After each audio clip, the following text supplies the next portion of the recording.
good for a while. We were just on a point where we weren't doing chemo, we weren't doing treatment. We were just doing CT scans and blood work and just monitoring those tumors and just making sure that they stayed a small size. And that was good for months, for months. And I was real good up until June of 2024. So June of 2024, had issues for a day or two. And the issues that I'm talking about, like, were silly. Like, when I was at work, I'd be typing an email and it didn't seem like the keys were working on my keyboard. Like, it wasn't typing what I was trying to type. Like, to the point where I called IT and I got a new keyboard. And then I realized, no, that wasn't the problem. And then later that morning, I was pouring a cup of coffee with my left hand and my arm would just drop. So I knew something was going wrong. Didn't know what was going on, but like, it kind of felt like maybe I was having a stroke. Maybe. Didn't tell my management team exactly what I was talking about, but said, hey, something's wrong. I'm going to go get checked out. So I drove myself to the ER. I know that's dumb to drive, especially since I thought I was having a stroke. We've already established I'm dumb. I get it. No reason to yell at me for that. Police already did. So I get to the ER and tell them, hey, I'm concerned that it's a stroke. So we did all the testing for a stroke. Texted Lisa as soon as I got to the hospital, and she knows I never go to the doctor. So like, when I texted her, I'm like, hey, everything's fine. I'm just getting, something's weird, just getting it checked out. But she left work right away and drove the 35 minutes, whatever, and met me there at the hospital. Right before she got there, that's when we got the results of the CT scan. And it was not a stroke. It was a brain tumor. Never saw that one coming. When it comes to like colon cancer, only 1% of colon cancer patients have the cancer spread to the brain. 1%. Like, we weren't even looking for it, weren't even thinking about looking for it. Just rarely happens. But of course, it's going to happen to me, right? So the ER doctor, he made some phone calls out to UPMC Pittsburgh, talked to a neurosurgeon, and then he talked to a radiation oncology. The neurosurgeon said he didn't feel real good about performing surgery on it, just where it was at. It's kind of hard to get to. He didn't say the term inoperable, but like, didn't really want to do it. But then when the ER doctor talked to the radiation oncologist said, no, I think the neurosurgeon needs to do surgery. So those guys weren't on the same page. I mean, obviously there were two separate phone calls. Maybe if they got in a room together, that'd be a different story. But right now they couldn't come up with a solution on their own.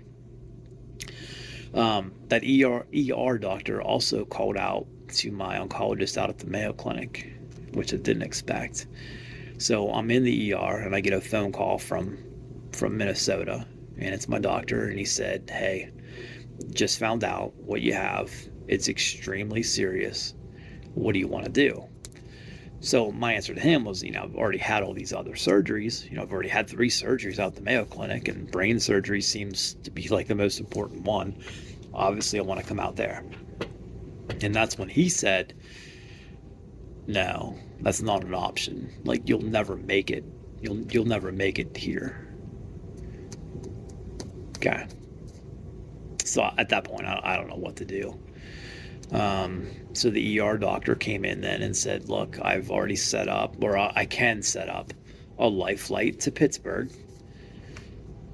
Obviously I can't set up travel to Minnesota.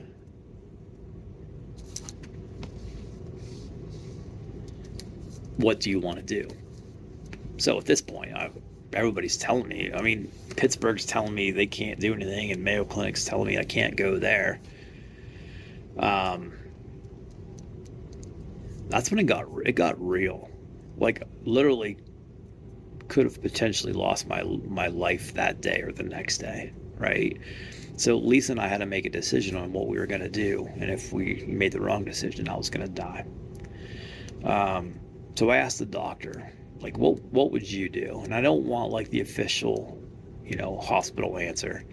I promise you I'm not going to sue you, but like, man to man, father to father, what would you do? And he sat and thought for a couple of minutes, and he said, you know what? I don't know anybody around here that goes to the Mayo Clinic. Like, most people don't know that's an option, that you can do that. Obviously, if you can make it to the Mayo Clinic, they're not going to turn you away, and they're going to give you great care. The question is, like, can we get you there? And he started thinking, he's like, well, I mean, I could give you high doses of steroids. That should stop the swelling.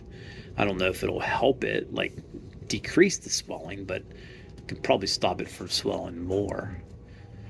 So at that point, like, I asked him to step out of the room for a couple of minutes so Lisa and I could talk about it. And I was nervous. I was nervous what Lisa was going to say.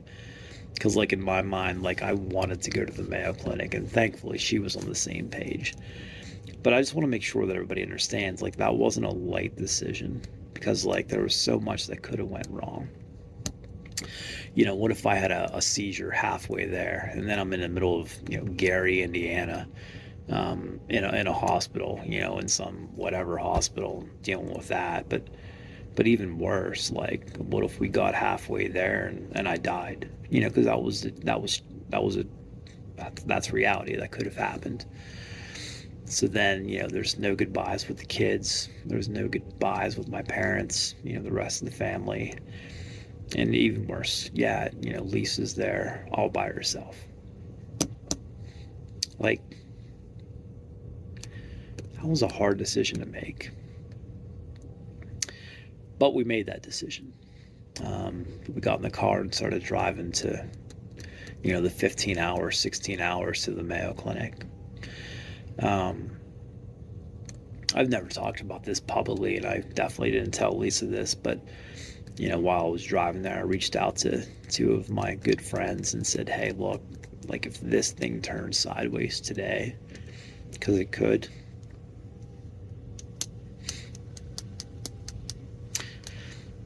like, Lisa's going to be by herself, and she needs to be surrounded by people. So, like, if it goes bad, like, you guys, you need to get here. Like, get here now. Like, there's no time to think about it or come up with a plan after the fact. Like, just be ready to come. They were. Thankful we didn't need to do that. So we're on our way to Minnesota. And no plans, no hotel rooms, no doctor's appointments, like, no nothing. Just literally get in the car and let's figure it out on the way. So I'm working the phones and I'm working the emails, just trying to get something figured out while we're going. And eventually we did. We got it figured out. So, we thought about stopping somewhere on the way a couple of times. But again, like, what if something happened in the middle of the night and then we're in the middle of the country, at some little hospital when we need to be at the Mayo Clinic. So Lisa kept driving, and man, that's a long time to be driving a car. So, like, how awesome is she?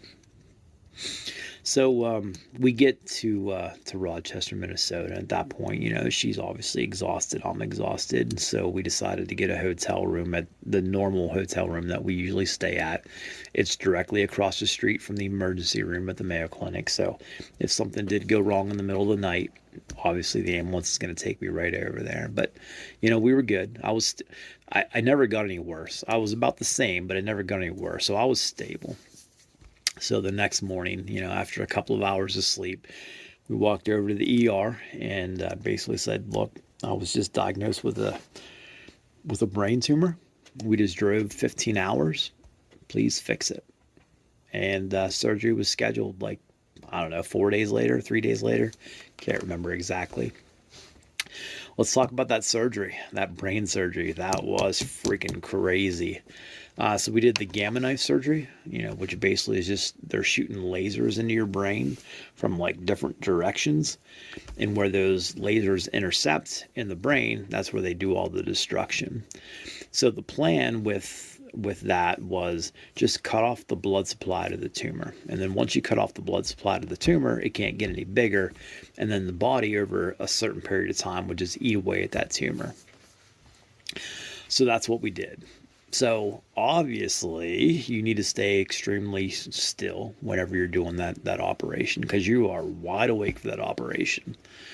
So in order to make sure that you're still, they have to mount your head to the table. So the way they do that is they get this like cage. This cage goes over your head, and they have to screw it into your hand, screwed into your skull. So there's 4 different screws, and it sounds probably worse than what it actually was. Like I loved it. Like I thought it was so cool.